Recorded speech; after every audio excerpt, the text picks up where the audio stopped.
Hello, everyone. Welcome to the show. I am your introvert business strategist, your life and business strategist. I am Karena Calhoun. I'm super thrilled. You all, listen, I say this every single time. Sometimes I feel like a broken record, but it is honestly the truth. I love, love, love every single guest that comes to the show because everybody brings a different essence, a different thought, a different opportunity for us to shift into something greater, something more magnificent. And so today is no different. Today I have Karen DeLoach on the show.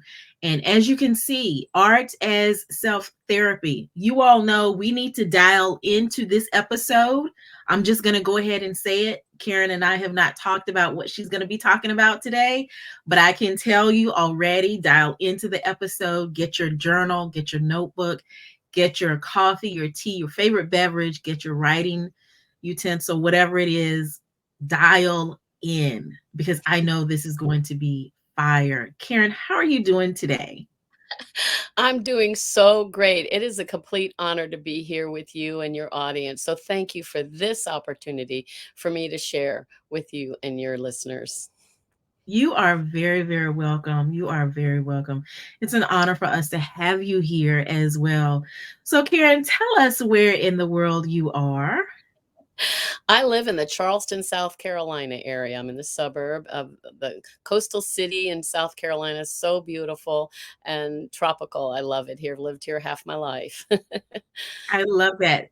So, I am from Fayetteville, North Carolina.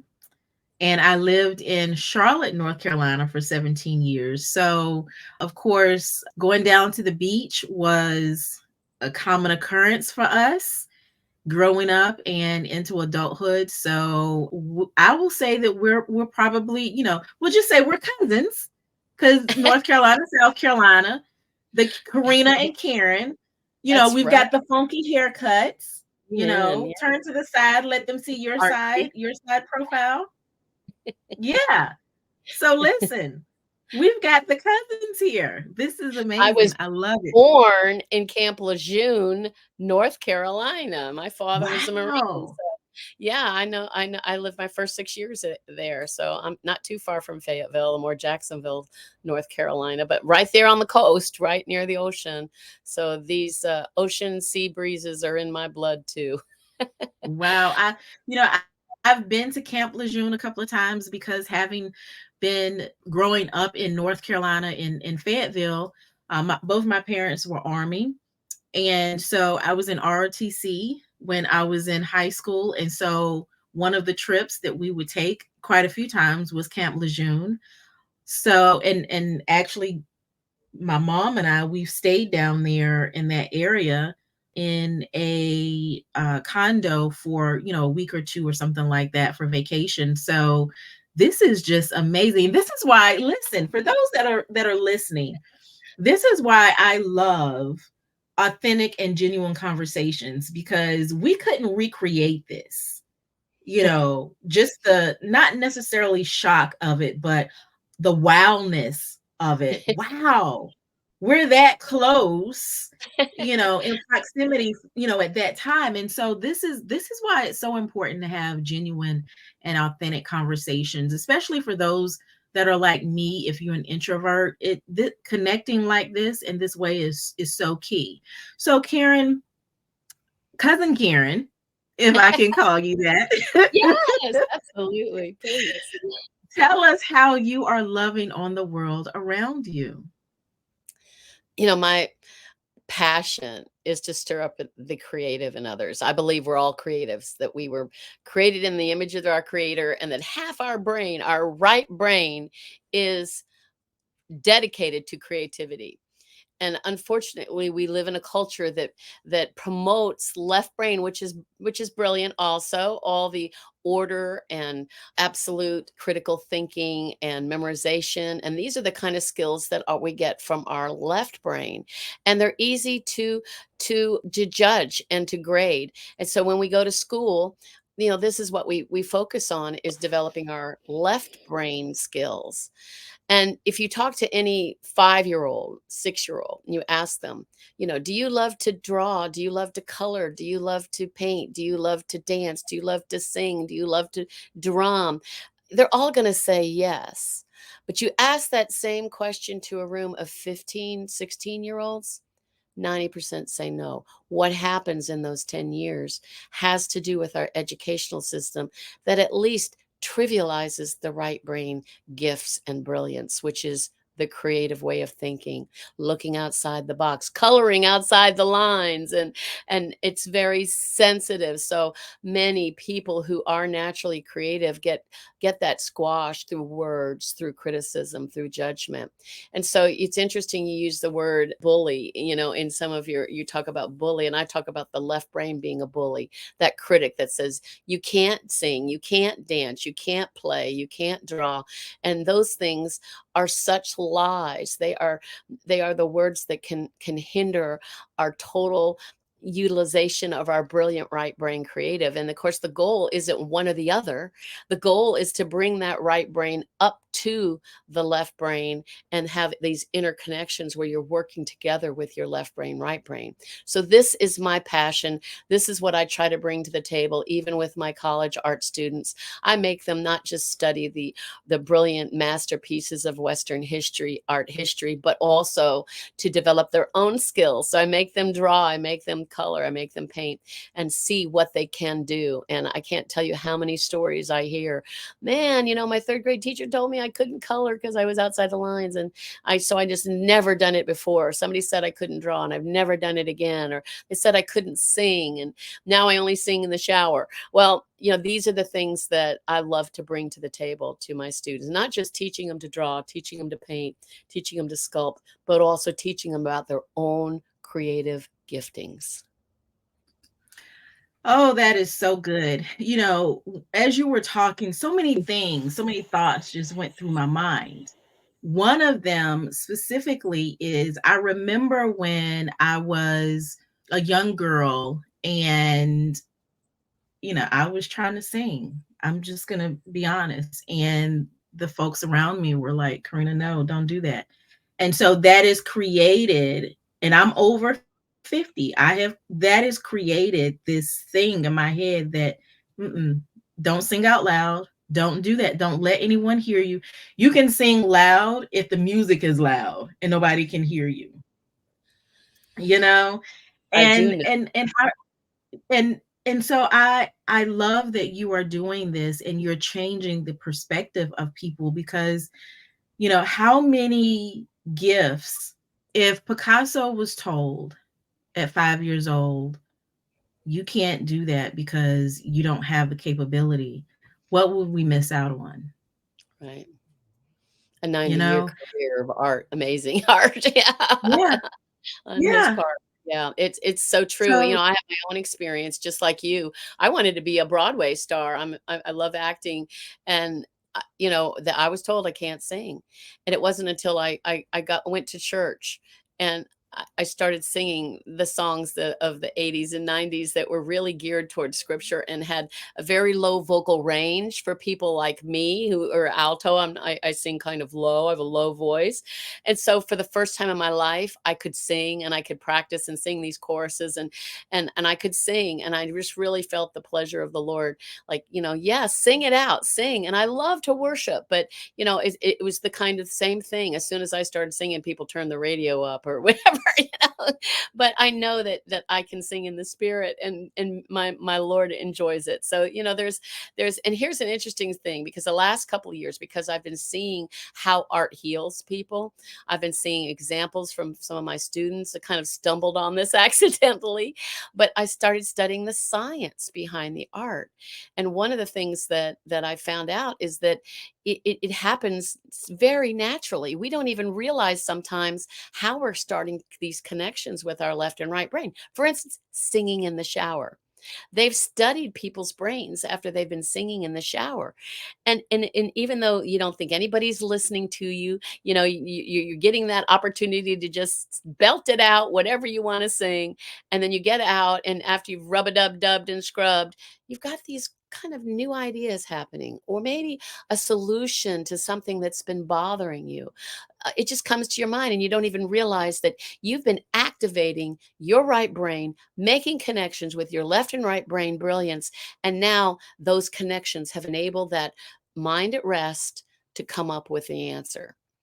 Instead of, like, sometimes we just feel like we're beating our head against the wall, we can't find a solution. If we would back up, sing in the shower, or take a stroll, not with our Fitbit watch and counting our steps, but a relaxing stroll where you're looking around, you're smelling the air, you're hearing the crunch of the leaves under feet, you hear the birds chirping, you hear children laughing in the park, and you see the beauty of the sky or maybe the sunset. You are releasing serotonin, which is the happiness chemical in your brain. You're developing these connections between left and right brain with something that simple. And yet we in our fast-paced life, we want to make these, I got to make an aerobic walk, I got to go as fast as I can or as long and hard as I can, when really the benefits you would get emotionally and mentally, releasing stress, and then letting that nice serotonin burst of joy coming into your life. And when you release stress and cortisone levels drop, it actually brings more healing than if you'd made an aerobic walk. And it only takes 15, maybe 20 minutes. And that's what the scientists that I've been studying, their reports, 15 to 20 minutes a day. If you will purposefully exercise your right brain, you can start developing that side of your brain to be as brilliant as your left brain.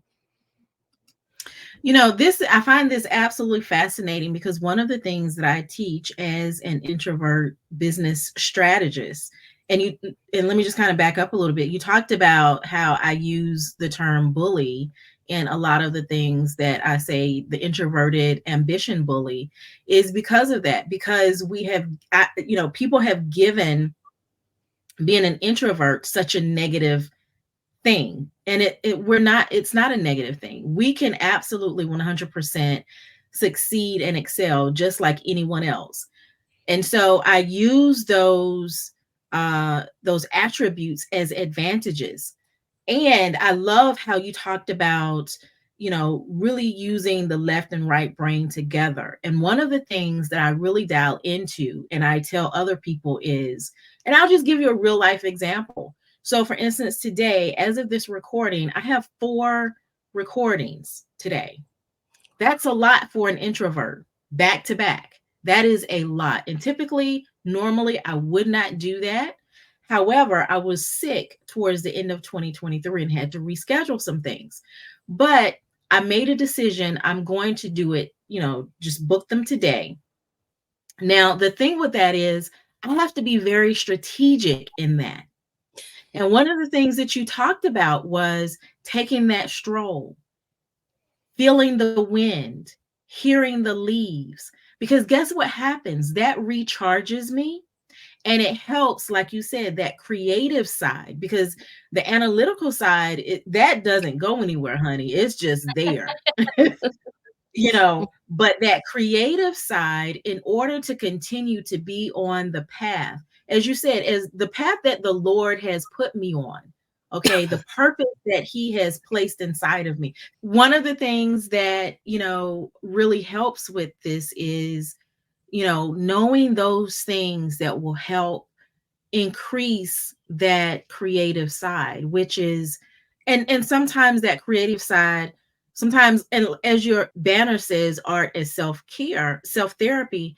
Listen, for me, being able to sit and just kind of take things in, having this space that I'm in, like for right now, these are the things that absolutely helps that creative side in me.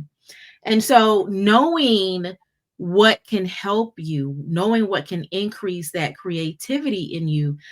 I used to think that I wasn't a creative. I used to think that I didn't have a creative side. You know, I would tell people, for instance, every home that I lived in, the walls were just bare white because I didn't have that creative side to decorate and things like that. But once I began to really dial into it, my walls are not white. It's gray. And you I've got a picture up. I've got a plant.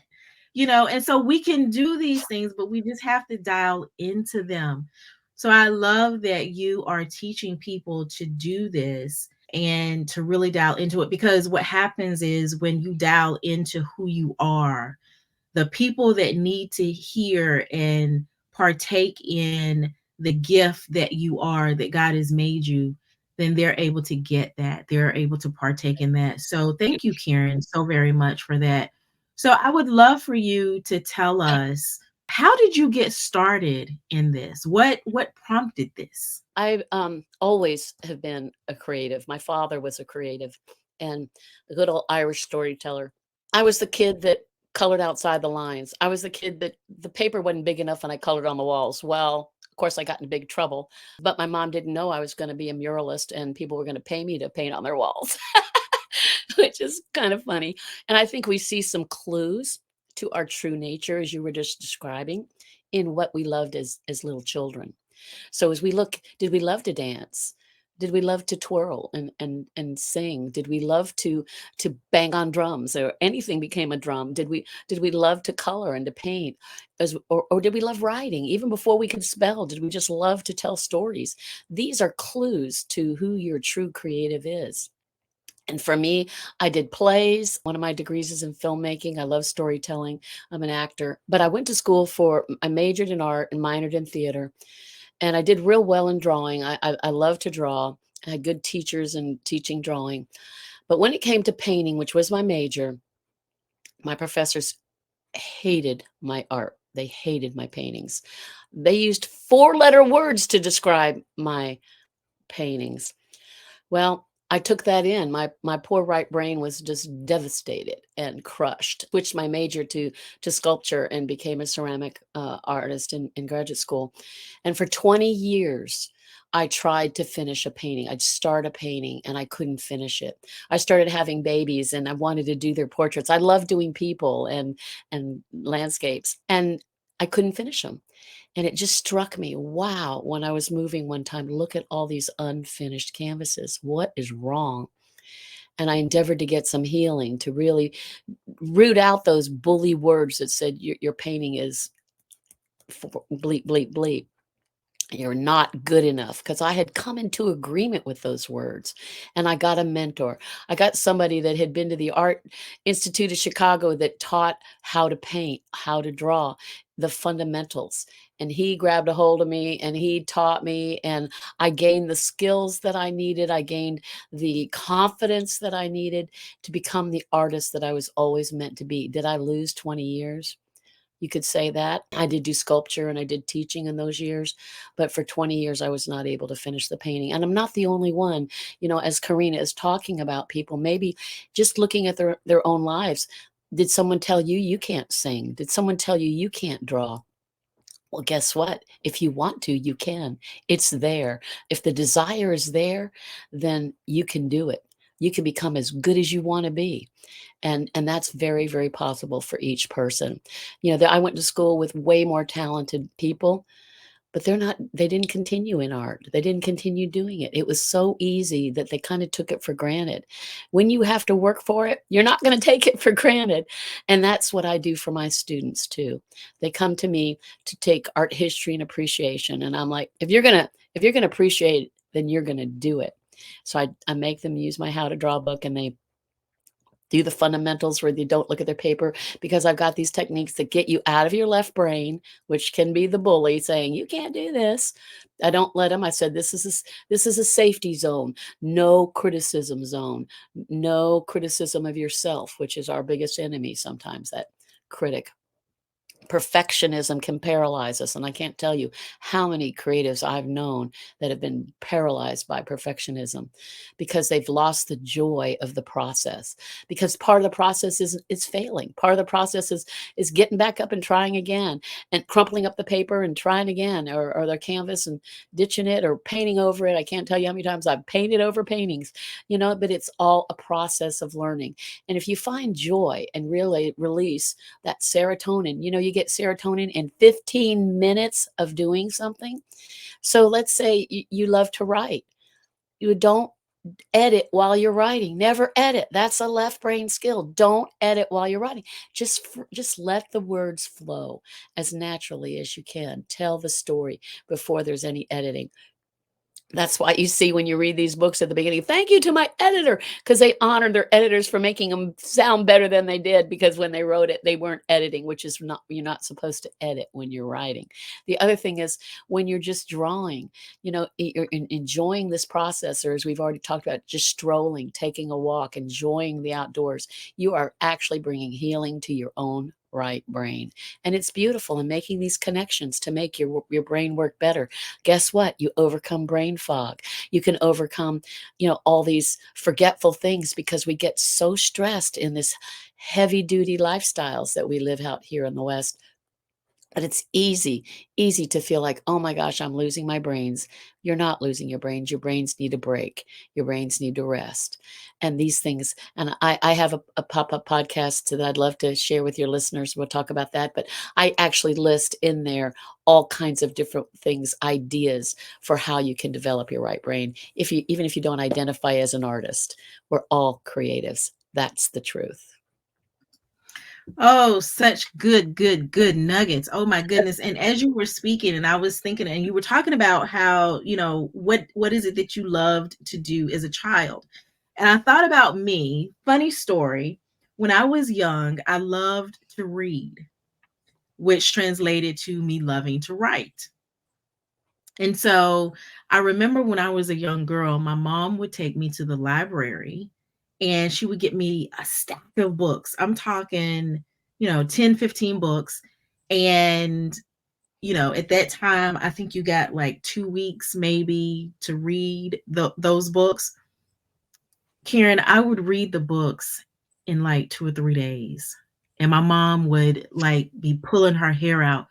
Karena, no, you're not supposed to do that. You're supposed to read them throughout the 2 weeks or however long it was. And I'm like, but I can't help it. I love to, because I would read. And so what would happen, Karen, is I would read the books, and this still happens to this day. I'd read books, but couldn't remember if it was something that I read or if it was a movie or a TV show. Because when I would read, it would turn into like a moving picture for me in my mind. Cool. So I could actually see as I'm reading, I can see it actually moving, like, whatever's happening, I could see it. And so as I've gotten older, especially now that we have I shared this on a post recently. I still love to write. That is one of the, I absolutely love to write. And I'm an introvert, so that helps as well. And so I remember writing a piece of content, and I said, I just want to bump it up against an AI detector and see what it says. The AI detector actually said that it was 100% AI written. I wrote it. Wow. There was no AI in there at all. And I'm Wow. like, what? Oh, I wrote this. I wrote this. Oh my goodness. Wow. But, but I can tell when I read, I can tell when something, for the most part, I'm not going to say everything, but I can tell when something is AI written. Not the more blatant things, but just for some Yeah. reason, I can just tell when it's AI written.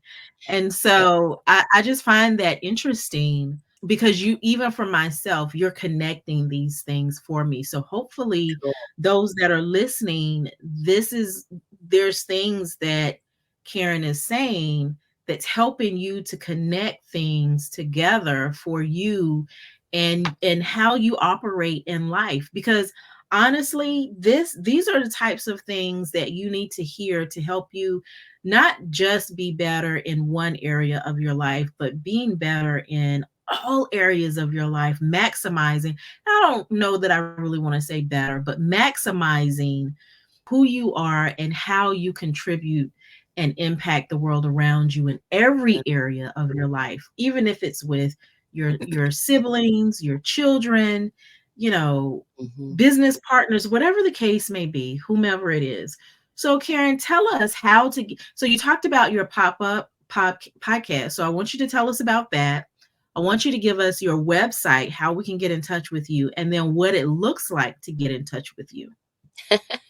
Thank you so much. First, I want to say I loved to read too as a child, and I didn't know I'd be writing books, but I've written the art history appreciation textbook that my students use, and I geared it as an artist to students that aren't going to be art historians, because most art textbooks are written by art historians, and they don't have that personal touch. I tell the stories of the artists, and I even have local artists that my students can relate to, because I live in a more rural area, and my students are going to this college to learn kind of left brain skills, and they have to take a humanities class, and so I teach them through books that I've written, and that was a big surprise. But I know when I was reading books just like you as a child, it would make me so mad if the cover art didn't match the story, because I'm making that picture. It says they have brown eyes, but on the cover they got a blue-eyed person. I'm like, no, that's not right. It's still Very black. detailed, very we pay attention to those details Yes. 100%, because if we're going to create this image, we actually see the image, and so the image that you provide has to match. That's right. Yeah, I would love to share my pop-up podcast with your listeners, and you find it at getcreativewithkaren.com. That's the best place to reach me, and you'll get a free 3-episode podcast from me that has very specific guidelines. I talk a lot about, these ideas that I've been learning from the scientists, some more stories of some of my clients that have had healing through art in various ways. And there's even a list of things that you can try that, in your own life, to become more of who you are and release your own creativity. And that's developing your right brain to be as smart and brilliant as your left brain, and make those connections, because that's where the brilliance happens, when you've got both sides, both hemispheres of your brain working together. Albert Einstein called creativity intelligence, having fun. And if you're not Mm, having fun, then you need to take a break. I just read where these experts are saying 90 minutes of focus, then you need 15 minutes to relax and pull back, take a walk, take a break.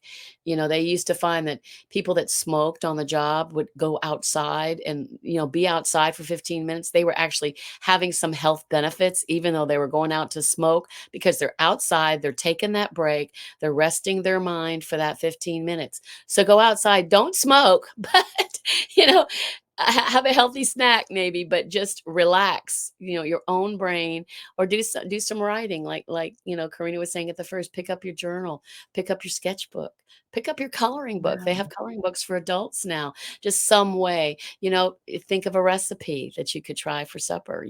Cooking is a great creative outlet. That's why those cooking shows are so popular, and Mhm. you can follow recipes, and you can add some things that you like, or take away the things you don't out of recipes. That's creativity. Mhm. Absolutely brilliant creativity. So it uses left brain, right brain, and create your own safe space in your world. You're committing to not letting those "you can't do this," those negative feedback from childhood, repeat and bully you out of being Mhm. everything that you can be. So get creative with Karen.com, and download my pop-up podcast and enjoy it. And through that, you can make an appointment, connect with me, and that would be fun. See. Absolutely wonderful. I absolutely love it. So, this has been such a great treat chatting with you. My cousin, my cousin Karen, North and Carolina yes. And originally. so I want to encourage you all to really reach out to Karen, listen to her podcast, get that vital, valuable information, and then reach out to her, because you're needed. Your impact is needed. And the way that we deliver our impact sometimes is not the way God has intended. And so we've got to be able to use everything that He has placed inside of us, release that, and then see the impact that we were designed to have. That's why sometimes a lot of folks don't have that true fulfillment. And I believe this is one of the reasons why. because Amen. we're not dialing into all that he has provided for us. So Amen. I want to encourage you to really connect with Karen and not allow any longer things that were said to you when you were younger to hold you back, and keep going. Just absolutely 100% keep going. Karen, do you have any short last words of wisdom that you want to share with everyone? Just one thing. I just ask you to give yourself the same grace you would to anybody else trying something new or trying to get better at something. So be gracious to yourself. If you can be gracious to yourself, then it's going to give you more grace for others in their learning and Mm, growing process too. So be gracious to you. Receive that grace. absolutely wonderful. I love that. I love that 100%. So, folks, this has been another great episode of Go Be Great with Coach Karena. I am your business strategist, your life and business strategist, introverted business strategist, Karena Calhoun. We've had on the show today Karen DeLoach, and please feel free to reach out to her.